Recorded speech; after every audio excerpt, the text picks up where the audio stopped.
As an award-winning filmmaker and actress, Adryenn Ashley is well accustomed to transforming herself and others into riveting on-screen characters.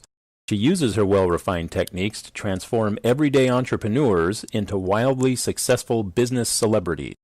This hard-hitting interview especially brings out how crucial it is to develop and maintain the best possible reputation online.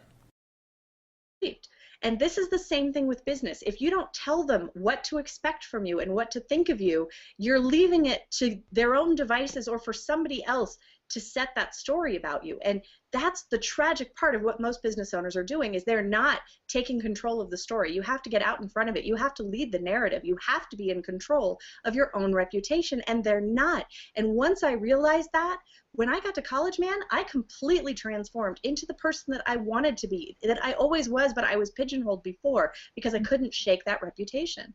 So now, thankfully, we have tools online. We can bury bad things that are said about you. We can promote good things that are said about you. But you have to make sure that what they're saying isn't true.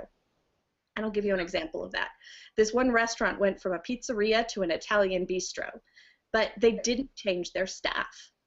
And while they universally, all several hundred reviews said they had the best bread they'd ever had, they all also said the service sucked.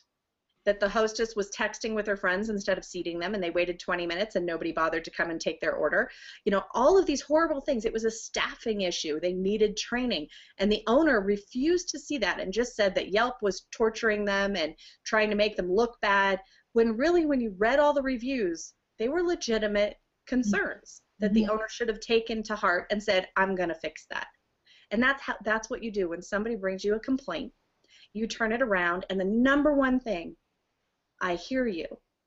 Thank you for sharing this with me, and I'm making a commitment to change it. I would love to have you come back and try again once I've rectified the situation. Would you be willing to do that? If not, I totally understand, but I appreciate your concern in wanting to make my business better. Exactly. Right? Neutralize, turn it around, build rapport. This series is a terrific way to fine-tune your focus, get inspired, and know what's important moving forward to higher levels of success. Our goal at the zoo is to get you off the endangered species list as a small business person. Quality, up-to-date information that's practical and lasting, you'll absolutely get that in this series. So sign up now, and welcome to Big Business Zoo.